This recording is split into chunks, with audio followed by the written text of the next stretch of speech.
Good afternoon, and thank you very much, and welcome to On Point for today, the 3rd day of May 2024.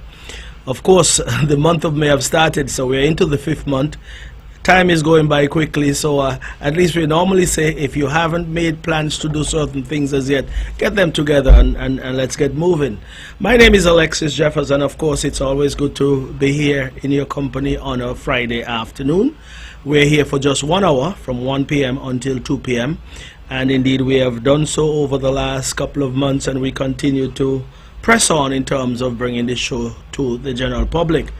Before I get any further, let me just acknowledge our listeners who would tune in on a Friday afternoon to make sure that they get some of the information that we're imparting. But I want to start right here on Nevis and say shout out to all of our Nevision listeners who are in tune to Von Radio this afternoon, whether by way of radio, by way of Facebook, other social media platforms as well, YouTube. Von Radio is being carried on all social media platforms, and so we want to welcome everyone. Of course, the entire Nevision public listens to Von Radio. It's the only station of choice here on the island of Nevis. And of course, we do have listeners down there in St. Kitts, because from time to time I will come in contact with persons who will say that I listened to you on Friday, and surprisingly, they can tell me most of the things that would have been discussed or mentioned here on the program. So welcome to you there in St. Kitts, of course, in Statia, St. Eustatius, Statia, whichever one you want to use, Sabre, St. Bart's, French and Dutch St. Martin. Of course, down there in the US and British Virgin Islands, we do have quite a number of nationals who listen to Von Radio. Welcome to you. Puerto Rico, we go up to the United States, of course, the eastern seaboard from South Florida all the way up to New Hampshire, Vermont, and those states up there, Maine. All of those smaller states that are up in the northeast, and of course you travel across into the Midwest, Oklahoma, and into Texas, and up to Kansas and Chicago, Illinois that is, and over into the West, California, Oregon, and also Washington State. Well, we just have to get accustomed to some of these things, because we know our nationals are planted all over the world, and we just want to make sure. And of course up in Europe, Canada, before I forget Canada, then into Europe and Asia and the like. So I've covered most of those areas that I am certain that we have nationals, whether they are working, visiting, or furthering their education, that type of thing. You're all out there, and we wish you well, and we thank you for tuning in, because you absolutely want to know what is happening here on the island of Nevis, and by extension the Federation of St. Kitts and Nevis as well. At this point in time, normally we would go through a certain list in terms of acknowledging families that are in the bereaved column. I want to acknowledge the family of a villager and someone who I grew up with, Mr. Lofton Laffy James, and I understand he has a nickname he goes by the nickname Clock. Well, you learn things when persons have passed, because I honestly didn't know that he had that nickname of Clock, but I knew him as Laffy for his 57 years here on earth. And why I bring that up is because I missed mentioning it last week, so I'm doing so this afternoon. But I will say that his funeral service will be held this afternoon at 2 o'clock over there at the St. James Anglican Church. And if you look at my attire, well, I'm all dressed and ready to go there as soon as I'm done. But Laffy and I would have grown up together to some extent. We went to the Gingerland Secondary School. Before that, we obviously went to the St. James Primary School, and then we played cricket. We were involved in youth cricket.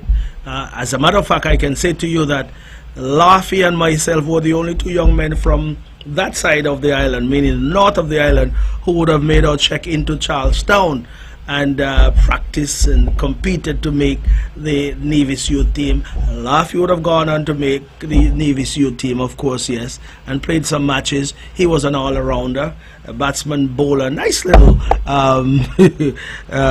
what you call it, seam bowler or medium bowler, with his of, outcutters and in-cutters, and then he had some batting skills as well. He was a very good athlete also. He ran 100, 200 meters for sure. He was a sprinter, and indeed he would have had his exploits in sports. And something that came to mind the other day is that I just mentioned that we were the two cricketers from that side, Butler's Brick Hill area. And those days back in the 80s, when we were coming into Grove Park, things were challenging, difficult transportation circumstances. We hardly could have found a lift into Charlestown and out, but we tried our best to hop onto the back of a pickup truck or something. And most times when we were leaving Charlestown, though, we would go towards Gingerland. And if we are traveling with anyone from Gingerland, say Hanley's Road, Rollins, or the environs around there, they would exit the vehicle, and all of us would exit the vehicle, I would say, and the folks from Hanley's Road would go down to Hanley's Road, folks from Rollins would go to Rollins, and then Laffy and I would have to walk all the way to Butler's. And when we get to Butler's, Laffy would go up into Butler's, and I would have to continue my journey down into Brick Hill, let's say 6, 7 o'clock in the evening. And those days, as a young man, you're traveling some dark areas and you're in the middle of the road and hoping for the best. I don't want to say anymore, but those were the challenges we had then. And because of that, of course, once I would have become the elected representative of St. James, I said that if our young men are interested in cricket and they want to aspire to the highest levels, then we need to have the facilities up there in St. James to accommodate them and to make sure that they're not frustrated in their pursuit. So we would have invested heavily in the VOJ and sporting facility, and of course that is playing a major role, an integral role in the development of our young men and young women in the area of sports, whether it's cricket, football, athletics. That facility is being used as much as possible these days to ensure that the skills that we know that our young men and young women have, they can be developed and honed to the best of their abilities to ensure that we can produce good cricketers, footballers and athletes here on the island of Nevis, but more so up there in the north of the island.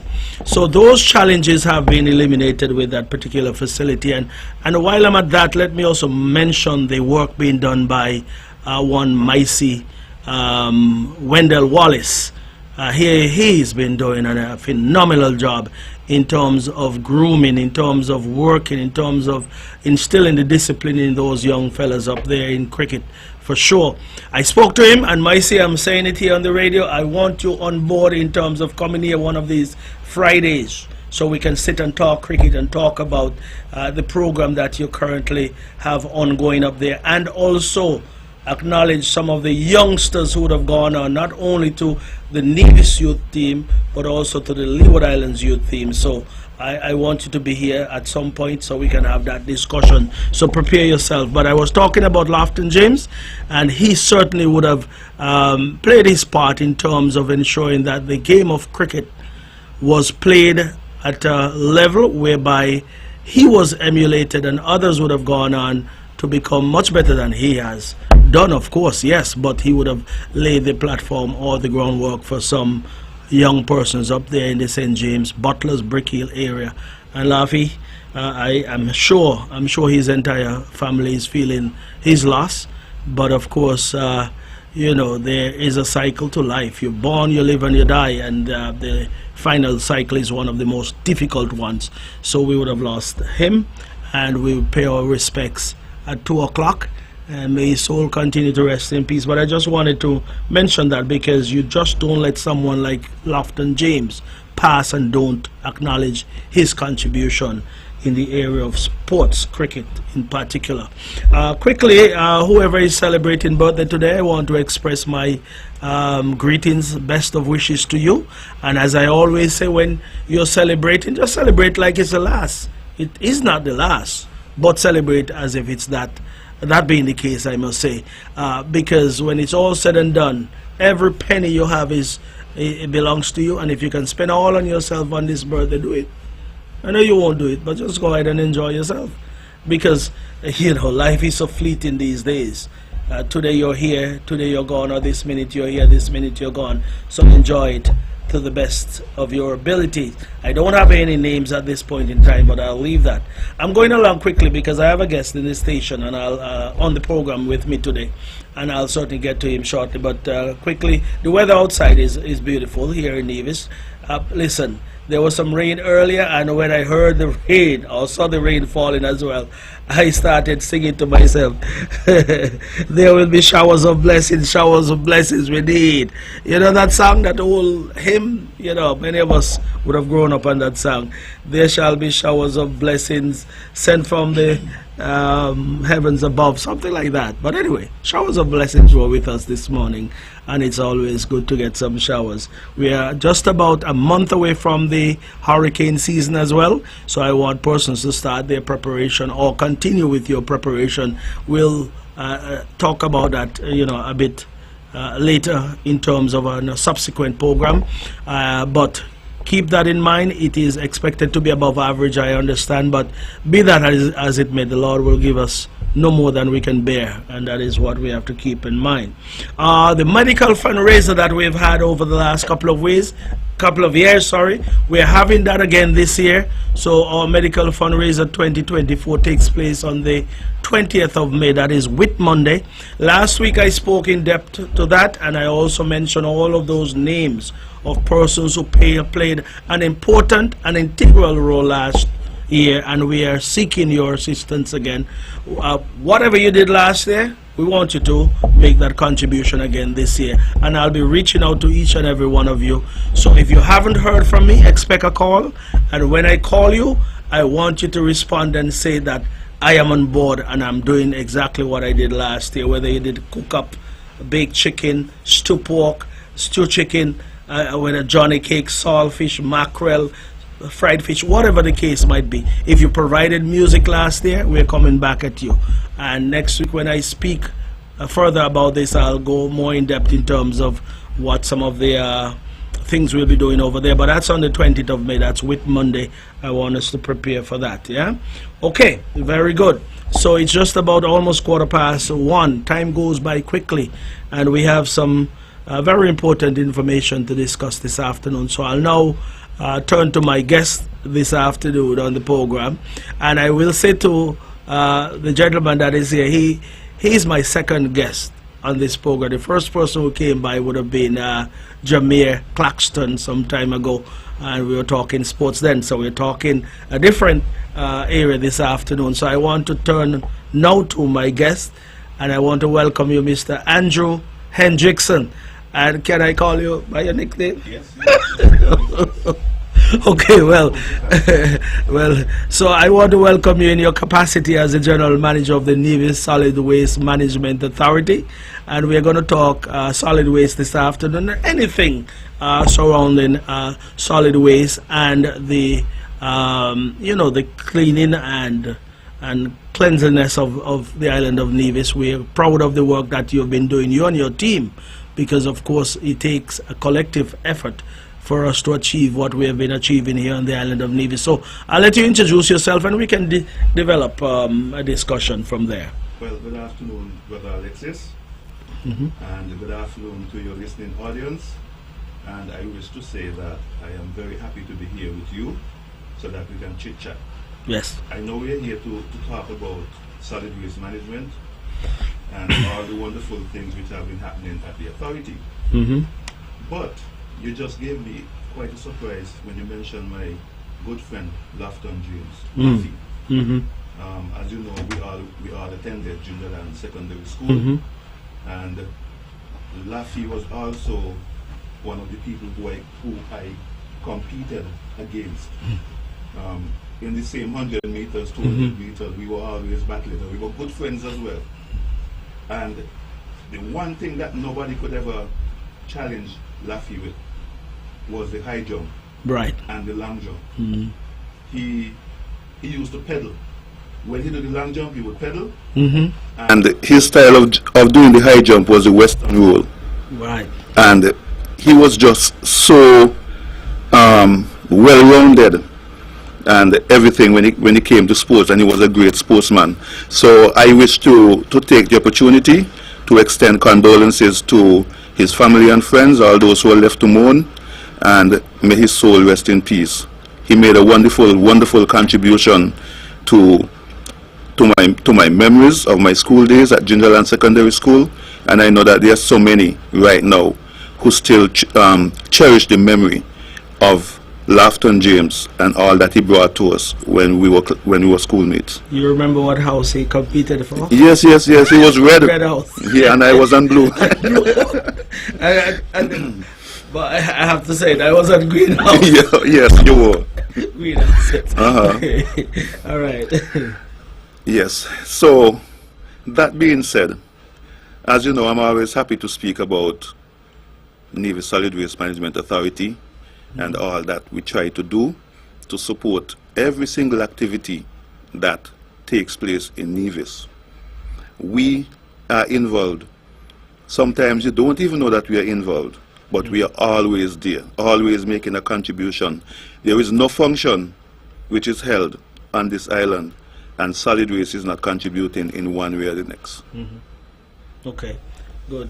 And well, let's go back a little bit, because you know what your accomplishments are at this point in time. It didn't happen overnight for sure, and solid waste would have had its challenges equipment wise and so forth. So we can look at some of the challenges that you would have had to overcome to get to where you are. So you can speak to that, because you've had a few years. Yes. Whether inside or outside, because yes, I'm going on 10 years at the authority. I started as a driver. Okay. So I can speak from way back then. Well, the major challenge which we faced when I first started working at solid waste was always equipment. Old equipment, keeping them maintained, and being able to sustain a consistent collection, you know. And thankfully, with time, we've been able to acquire new trucks, thanks to the Nevis Island Administration, of which you were part at the time, and, yeah, integral part, thanks to Premier Brantley and the rest of the cabinet. And now we are in a position where we no longer have those issues where we don't have reliable trucks to maintain our schedule. And if it's one thing we've grown very accustomed to and very good at, is collections. We are very good at collecting. We work on holidays, we work on rainy days, we work on sunny days, we work in the dark, we work in the light. We are always there. And I would like to give thanks and praises to the drivers and the loaders, and also the landfill staff, main office staff, all of us who make a contribution to delivering this service to our beloved Nevis. Yeah.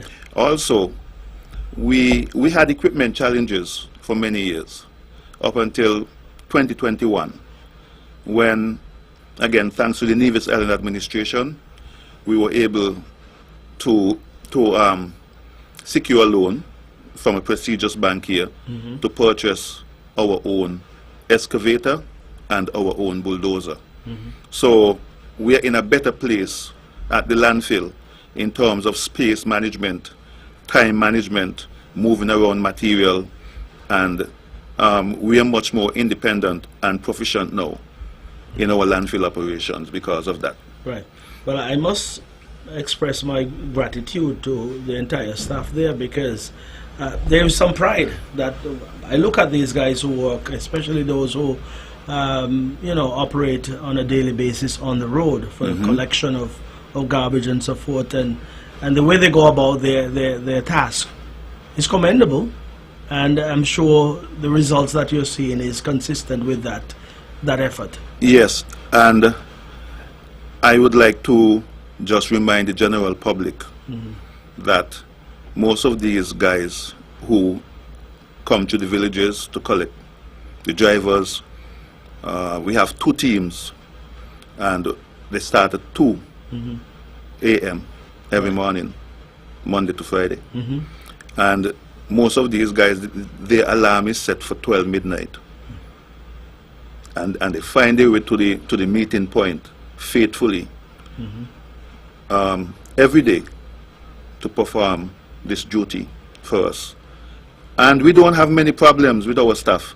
Right. We don't have many problems. The teams work in a very well coordinated and in a spirit of with a strong team spirit, and so it makes management easy from my perspective. Yes. So in terms of collection, you're comfortable with the amount of trucks that you have?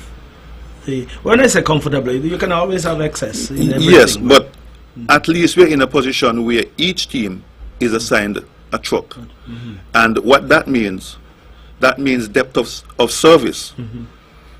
I could recall when we used to have one truck to service the whole island, and so the teams would work in tandem, starting at 2 o'clock, right, and would be running one after the other, and those of us who had to wait third in line to drive the truck or to load, it was a very tiresome and frustrating time at the authority. But thankfully now each of the teams have a truck, and we also have backup trucks that we can rely on in case one of our main trucks go down.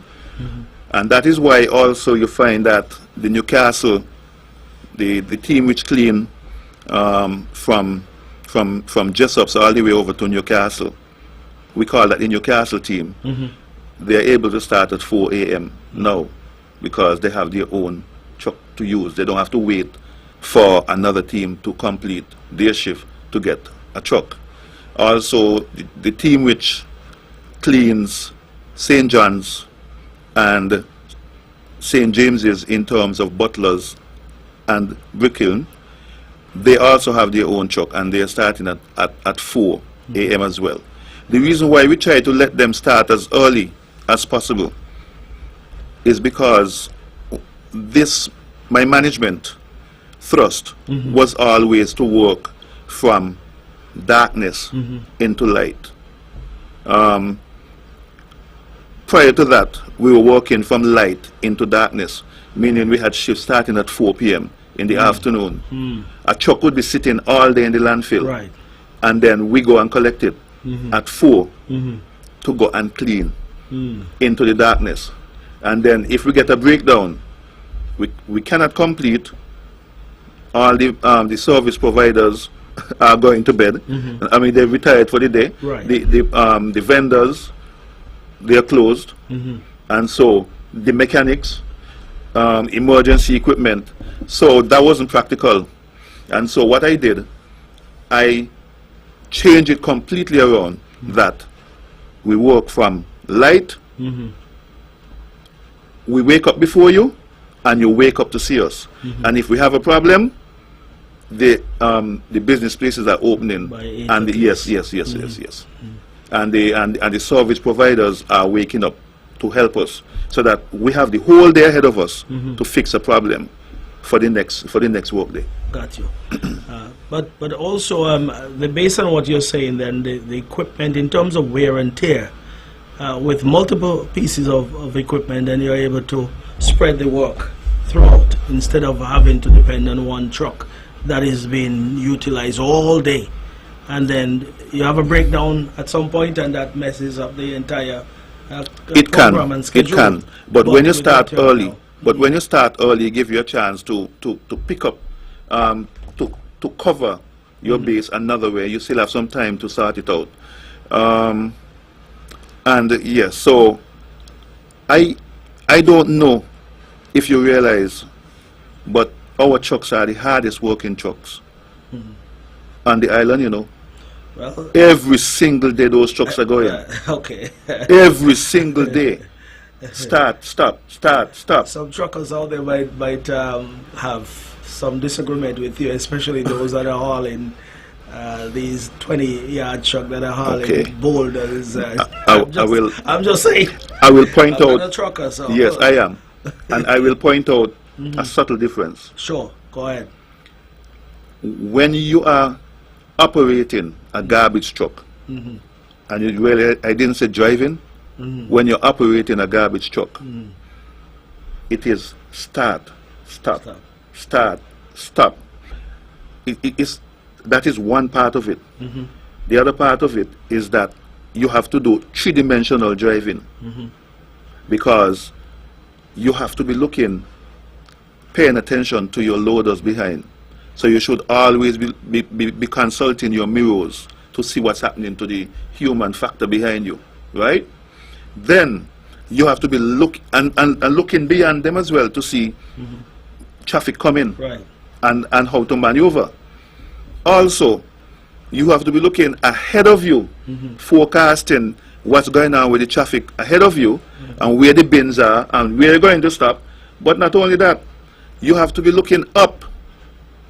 And all this you're doing interchangeably. There's no other trucker driving aggregate or whatever who has to deal with that. What they do, they load and they move from point A to point B. And that's it, straight. Well, you've backed up your argument with justification. And okay. That's because I've been there, my What brother. I can say to you is that in terms of the log that you keep with respect to complaints, Yes. that log is probably not as overwhelming as in the past. No, not as overwhelming. Because I would think that You you don't hear any, well, let's put it this way.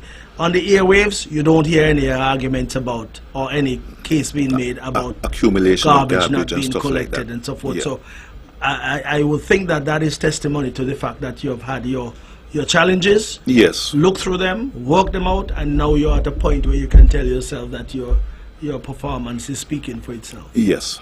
To God be the glory. Very good. Very good. Now, in terms of some of the things that you're doing over there at Solid Waste, Yes. in recent times we have heard of collection of derelict vehicles and so forth. And then, of course, there have been recent programs being undertaken by Premier Brantley, and I believe coming up shortly, other ministers of Eric government will have a collection of white goods and so forth. So you can speak to that in terms of the role you're playing, Yes. and the space at the landfill. Yes. And you speak based on experience. Okay. What challenges there are, if there are any. Well, you know that we've collaborated even with you, and we still continue to collaborate with your cleanup initiatives Sure. over in the St. James's Sure. area. And Minister Brand, Spencer Brand in Charlestown, we collaborate with him as well. He has had maybe 2 or 3 cleanups that Right. we've been very involved with. Minister Eric Evelyn and Premier Brantley. And primarily, it is our bin truck service which supports all of these activities. Right. And also, we also collaborate with other bin truck owners, such as Mills, Mr. Mills, and Mr. Webb. We have great working relationship with those guys. So whenever we fall short, we always reach out to them for assistance. And so I wish to tip my hat to them for their support. And I thank them as well, too. Yes, in these endeavors. Because I'm sure that during your cleanups you would have seen them coming, and different color bins. So this is always a collaborative effort, and at Navy Solid Waste Management Authority, we try our best to collaborate as much as possible with all of the stakeholders. We have people like Mrs. Miriam Noor, who has been an advocate, steadfast environmentalist, has been involved in plastic recycling for so long. We remember Biman, of blessed memory. Quentin Henderson. Yes. And the Nevis Historical and Conservation Society, former members and present members. The thing about the Nevis Historical and Conservation Society is that it seems that even after their members graduate or move out, they still carry that passion with them. So it's a culture. Yes, that is embedded yes, in yes, that yes, organization. yes. And even Minister Honourable Janelle Nisbet, I collaborated very much with her when she was at the Nevis Historical and Conservation Society. And she's now your minister. She's now my Minister of Health, and so we continue to collaborate. You know, so I mentioned Mrs. No because the recent cleanup, which was spearheaded by the Ministry of Health, was actually a close collaborative effort between Mrs. No and the Ministry of Health. Okay. Mrs. No is very instrumental in securing grants. Not big grants, but grants which make a difference. Yeah. And so she's able to hire the truckers, the crane trucks, and go out and collect the derelict vehicles. She's very aggressive identifying them. About 2 weeks ago, there was one cleanup on the weekend. And people are still reaching out now, wanting to know how they can be a part of it. And so I've been passing on the information to her so that she can plan the next cleanup event for the derelict vehicles. Right. And this is very important. Sure. Because I don't think it has been advertised as yet, and maybe this is the first anybody would be hearing about it. But we are about to launch a second white goods and derelict vehicle scrap metal recycling endeavor in Nevis. And we are hoping to get it launched by the end of this month or early in June. Okay. All the equipment have been mobilized already. Right. Full support from the Nevis Solid Waste Management Authority and the Nevis Island Administration. And so Mr. Jeffrey Folsom, who was here in between 2018 and 2019 and did an excellent job of cleaning up our landfill. Yes. And I have to give special mention for that, and I'll tell you why. Anyway, he's on the way back. Okay. And we are hoping to have some action before Culturama 50. That's the main emphasis, to get the island cleaned up as much as possible in so many ways for that big event that is coming up for our Culturama. You want to hold 1 second? Sure. We'll come back to that. I mean, keep that in your forefront of your mind. But something came to mind regarding the recycling of plastics and so forth. You would have had a program some months ago with the Republic of China, Taiwan. Yes. Who were involved in that. But also let me comment Mrs. No, because I've had a working relationship with her over the years. From way back in the early 2000s, somewhere around 2003, 2004, thereabout, beach cleanup program and so forth. She was involved from way back then and even before that time. But I just wanted to mention that so as to give a commendation for her effort, and she still continues up until today. And so congratulations to you, and thank you very much, Miriam No, and all of the persons that you work with from time to time. But I wanted to speak to the efforts of the Republic of China, Taiwan, and then we'll get back to the recycling, the derelict vehicle program and scrap metal program that you're talking about. And give the reason why I do that, Andrew, is because the efforts that are being exerted by some of these organizations, or in the case of the Republic of China, Taiwan, through their embassy, those cannot go and gloss over, so to speak. They must be commended for their efforts. So that's why I wanted to pay some homage to that. In 2021,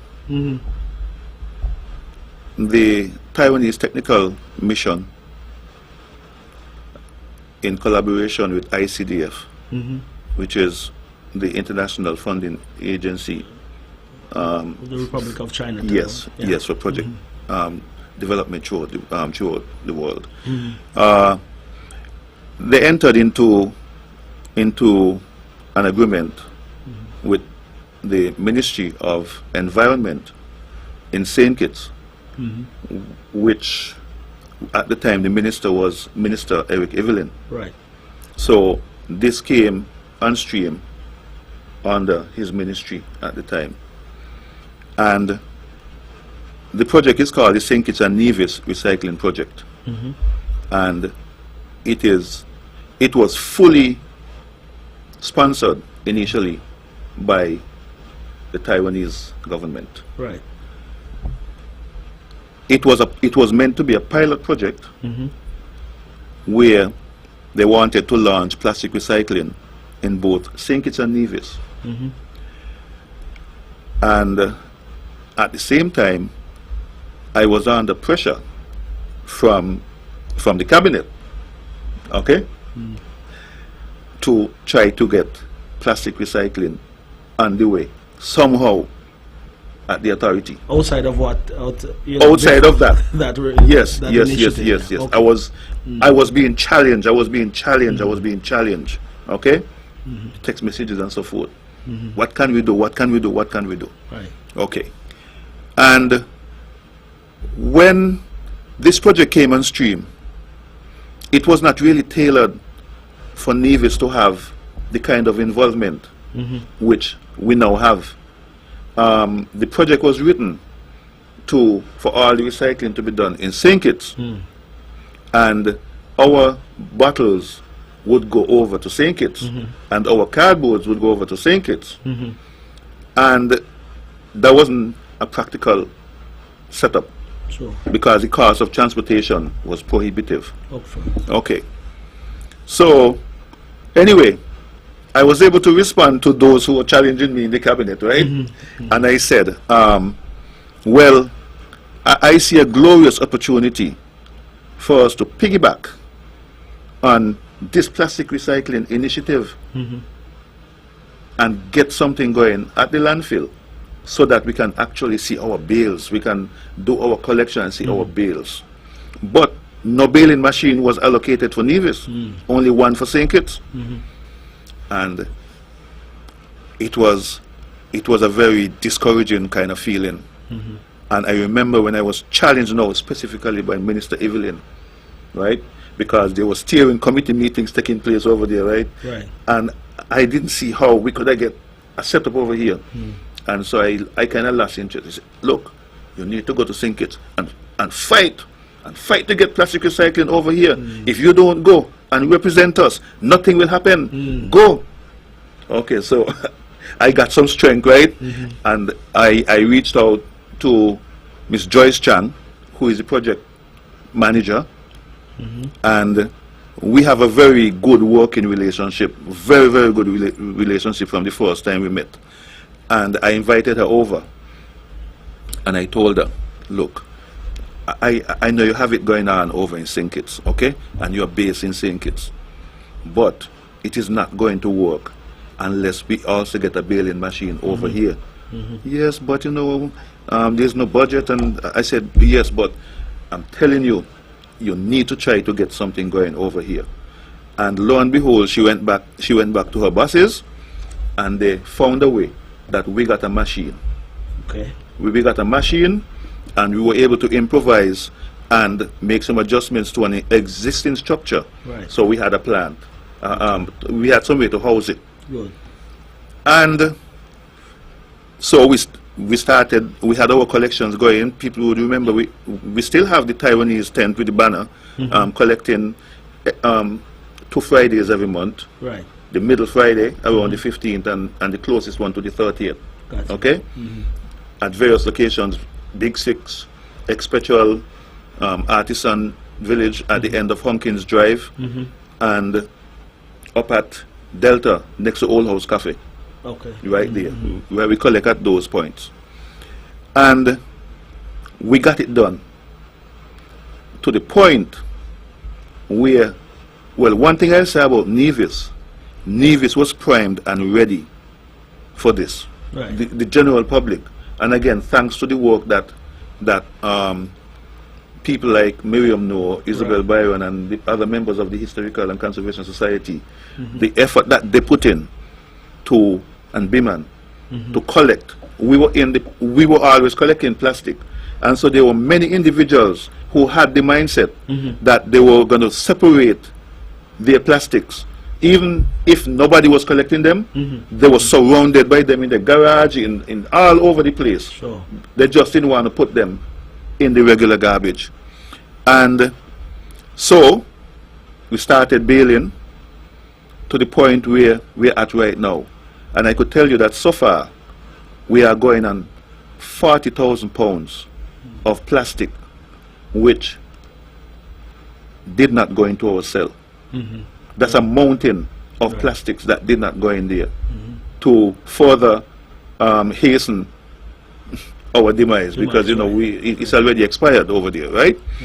And we are in a position now to ship 2 40-foot containers of plastic out of here, and that is what we're negotiating to do right now. Cool. And with that same initiative, schools were involved as well? Yes, schools were. There was a schools competition which was run throughout St. Kitts and Nevis. Right. But our schools over here competed among themselves. Among divisions. And Yes. Yeah. But and the St. Kitts schools, they competed among themselves. But guess what? Our schools over here were punching. When you compare what VOJN did, Right. what Charleston Primary did, right? What and the Even other St. school, James Primary. yeah, and I saw some of the data. Yeah. and the prospect, the prospect, special ed. Cicely Brown. Yes, Cicely Brown, right? And you see, this became a competitive thing where the parents and the teachers rallied behind the students, and so it galvanized everybody, and so the sensitivity which was generated and is still going is something which we are benefiting from. And of course, one cannot underestimate the value of such an initiative in terms of what is inculcated in the young children. Yes. Well, we as older folks, we understand to a large extent, but of course, having them on board, Yes. the young children, certainly ensure that those disciplines will be carried on into the future. The good news there, Brother Alexis, is that the Taiwanese Technical Mission and ICDF, Yeah. they had high-level delegates who came here in February of this year Right. to inspect all the work which has been done on Nevis and in St. Kitts. And they asked, remember I said it's a pilot project, so that's phase 1. Right. And they were so impressed that phase 2 will be rolled out later this year for another 3 years. Good. And phase two now will be capitalizing on all the lessons learned from phase 1. Lessons learned like we need a bigger baler, bigger baling machine with stronger compaction, Right. so you can get higher density, so that the payload, when you load them in the container, you get more weight, because you get paid by the weight when you ship the plastics out. Gotcha. As it is right now, the machine is a bit light, but we were still able to bale all of the plastics that we receive, Wonderful. and we have them over there. I challenge anybody to come over. I invite them to come over and take a look at what is happening at the plant. There's no big money in it. It is heavily subsidized Right. by the Taiwanese Technical Mission. And that we are thankful and grateful for. But here's the flip side to that. You said there's no money in it, but I am looking at what we are trying to accomplish in terms of saving this planet, saving our island to start with, because throughout the world, if everyone do their little bit, Yes. collectively, will make a difference throughout the entire universe. And that is what we're seeking to accomplish. And that's why the effort is, that's why I told you we cannot gloss over things like Right, we those. cannot gloss over it. And There's a space too. importance. Space is very important to us. And 36 square miles, Yeah. we don't have any space. Sure. We just don't have any space. And so we have to actually do what we can to reduce what goes into the landfill. Landfill, and also not only that, what end up in our oceans. In your ocean, in our oceans, yes. Because of course, all of this, there's some connectivity to everything. You throw a bottle down and it ends up into one of these water courses or into the gut, and it makes their way into the ocean. And over there, of course, you've spoken about space, and it is critical that these particular items that doesn't break down as other items do, you're able to take care of those and make sure that they are put in the right places. Yeah. Well, you see, it's obvious that we probably will not be able to find another location for a new landfill. And I'm not even sure that we want to find a new location for another landfill so that we could just collect, spread, and bury. Right. What we're looking towards is remediation and rehabilitation Right. of our existing space, which has all of the infrastructure already there. Already there. All we need to do is rehabilitate it, change our our way of going about waste management, Right. and that is where our focus is right now. This is where our focus is right I'm now. certain I mentioned to you some time ago, in 97, there about 1997, when I went to Florida, South Florida. I saw this landfill and it started out almost like this tabletop. Mm-hmm. You go back now, So- 20 plus years after, it is like a mountain, Mhm. but it is well manicured, Mhm. grass on the side of it and so forth. Well, landscape. Well landscape, and I'm sure that will be the intent with this. We can get this, Yes. whereby it is there. You don't even know it's a landfill, but And, it is. but there's still a lot of space over there Mhm. to be utilized Right, by using better technological methods, right, more up-to-date methods right. of managing our waste. Absolutely. So that is where our focus is right now, and I won't say too much more on that, but we are working hard. But you And as I said, yeah. the challenges keep coming out to me, Sure. and I keep working hard along with my team. Well, with the right temperament, you'll get there. And I have to And the mention the finances board. too. The board. Oh, the board, yeah. Well, speak to that, because I had a note here to ask you who are some of the members, so that you can give them their Yes, and it's a pleasure for me to mention the members of my board, my fellow directors. I'll start with Mr. St. Clair Wallace, who has had a long and illustrious career in waste management administration, because I think he was the first chief. Well, he was the permanent secretary, I believe, when the authority was established, way back under the first administration, CCM administration. Yes. He would have been the permanent secretary to the Minister of Health then, the Honourable Nurse Jean Harris. Yes, he So was. he had exposure from then. Yes. And he's still... And so he brings a lot of historical value Sure. and know-how to the board, and I think he was a previous chairman as well. Maybe, I'm not Okay. sure. He would let us know. Yeah, If he he will. meets you on the street Yes, or yes, anything, yes, he tells- yes. he'll But give me the whole history, but I know at one his contribution is well documented. Right. Okay. Yeah. And then we have Deputy Chair Ms. Latoya Jeffers, Mm-hmm. who young, dynamic, bright, passionate. Mm-hmm. She's also the Assistant Permanent Secretary in the Ministry of Health. Mm-hmm. Yes. We have Mr. Anthony Webb, Mm-hmm. long-serving civil servant in environmental health. And we have Mr. DeJohn Liebert, who is our legal counsel. Mm-hmm.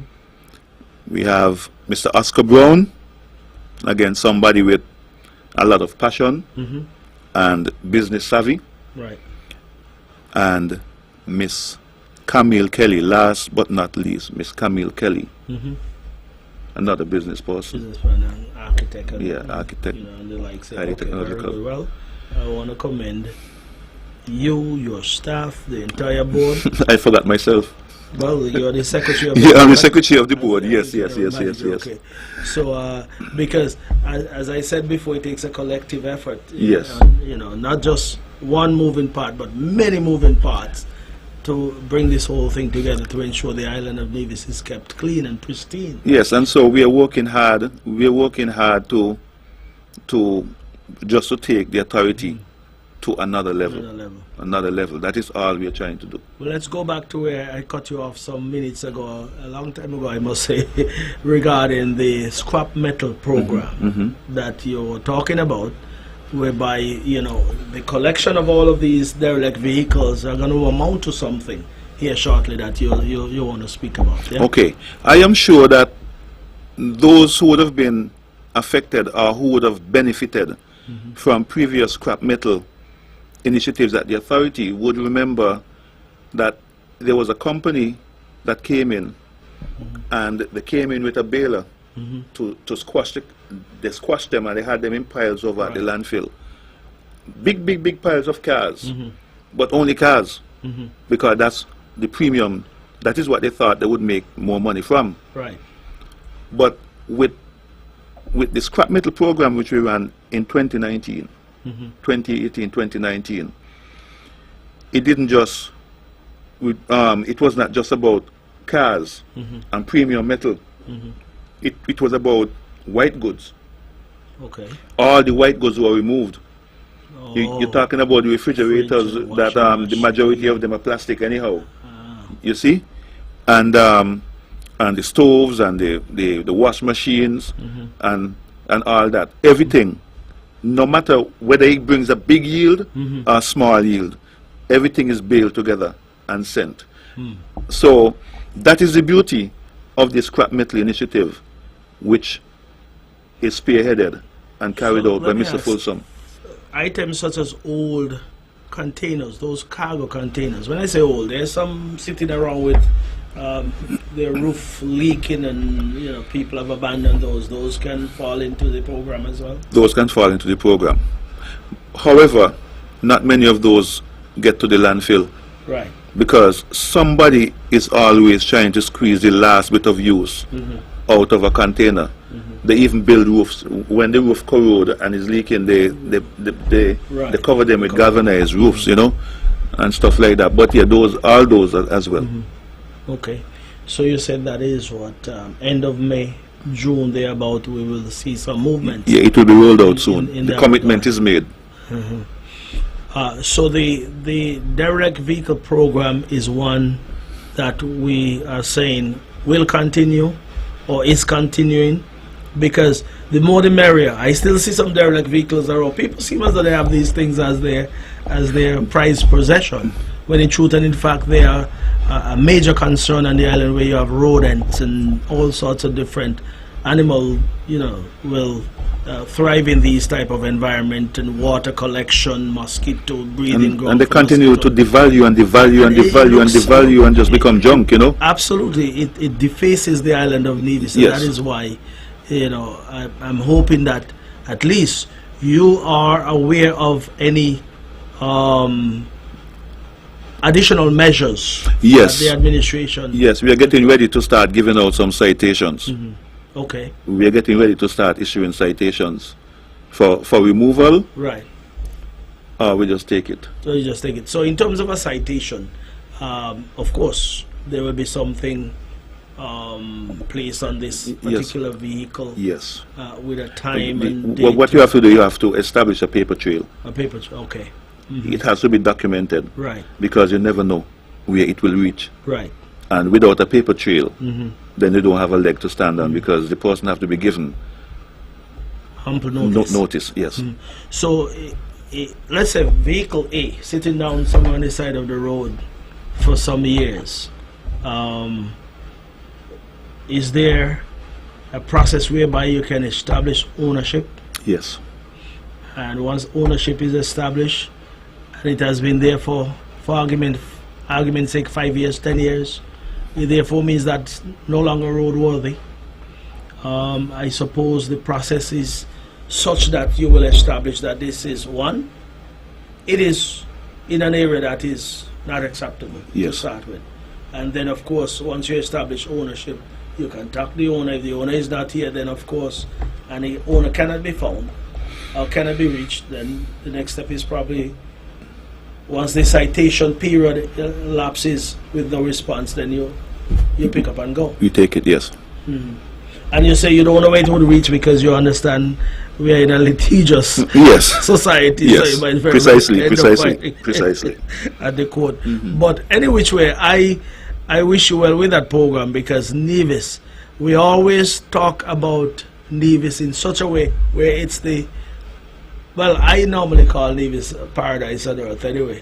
I don't necessarily always do it that way, but I try to leave a little space and say, well, we're the closest thing to paradise and the nearest thing to heaven, because these things are subjective in many ways, So, but I know for sure Nevis is our prized possession, and it's our pride and joy. So we want to make sure that the positives of Nevis are encountered by anyone who comes here. There's a saying: you never get a second chance to create a first impression. That's true. And that is why when people drive through the various communities in Nevis and they see all of these old derelict vehicles, they remind them of somewhere else. We don't want to do that. We want when they get on the plane or when they're about to get on the plane or about to get on the boat or whatever to get out of here, they are leaving with a very good taste. Yes. Of Nevis, and that is what we have to do in terms of ensuring that we're all playing our part. So those of you out there with those derelict vehicles, and it is your prized possession, so to speak, figure out a way. If there are parts needed from it, take them out. Take them out. Document them. Document them, because a lot of these older vehicles as well too, and the body is not in shape, so you can't even say you can use a piece of fender or something. No. I mean, we don't want those type of vehicle on the road either. Anyway, we want to make sure that we are keeping our road network safe, and safety must be our guide in every regard. So I'm encouraging persons to play their part, do what is necessary to rid yourself of those vehicles that you know that there isn't much value in them anyway, apart from some little part you can get out of it or whatever the case might be. Yeah. Okay. So Andrew, but it's just about 4 minutes to 1. Time go by quickly, yeah. I told you time will run us out. Goes by quickly. But solid waste, the Navy solid waste. Let me just, before we wrap up quickly, I'm always intrigued by the fact that when we were, and I mentioned it to you not too long ago, that when we were contemplating building this Mundo track over here on Long Point, there were a lot of discussions about flies and rodents and all the bad things and all the negative things that may come about as a result. People won't be able to eat their food and all kind of things that were being said. But alas, we have had that track there for a number of years, since what, 2018 I believe, and we've had sporting activities there over the years, and up to this point in time I have not heard one negative comment or anything tied to the landfill. Yes. And the performances there or the environment there. So and the management and staff, and at this point in time, well, I will give commendation to Mr. Rudy Brown, right, who was our operations manager up until recently. He now has a new posting. Okay, but he also worked very hard to control that situation, to make sure we had adequate coverage, better than 95%, so that no questions could be asked. There could be no doubt at all as to whether we were responding to the challenge, to make sure that nobody could blame us for anything. Sure. And now Mr. Brown is not with us, and now we have Miss Latoya Kelly, who is head of operations over at the landfill, and she also continues to do a wonderful job of keeping better than 95% coverage. And if you look at the cell right now, it looks, well, it's not manicured like the one in Miami, right, but he nicely covered and smooth down, patted down, because we've had a very more active than before, because of the renovations which were done in St. Kitts to the Kim Collins Stadium. So we had all these St. Kitts sports meets over here. Yes.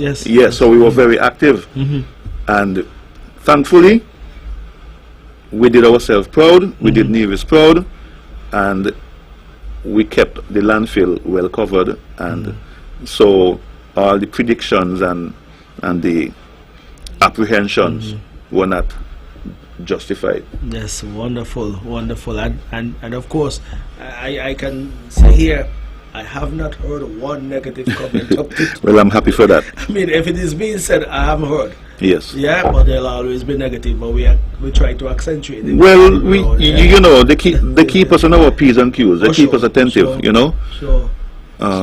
And listen, you did tell me, Andrew, that we can stay and talk all afternoon, but you have to go to the funeral. Otherwise, yeah, but it's also 1 minute. But we could stay for another hour. Yeah. Well, you'll pay for that and stay by yourself, right? all right. But I want to thank you very much for coming this afternoon.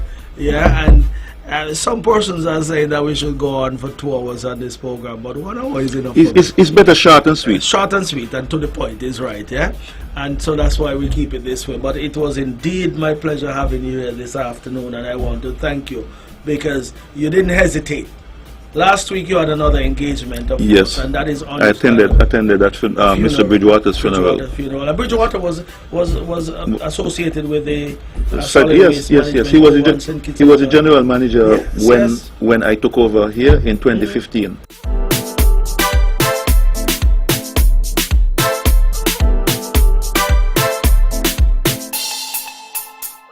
views and opinions expressed on the preceding program were solely those of the participants and do not necessarily reflect the views of the Nevis Broadcasting Company Limited or its advertisers.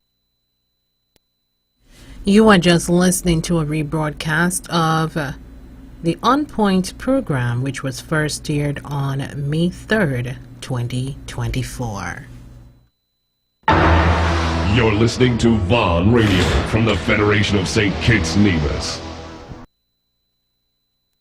It is now a minute moving away from 2 o'clock. With all the power from the tower, this is the powerhouse of the Eastern Caribbean, VON Radio, from the Federation of St. Kitts and Nevis.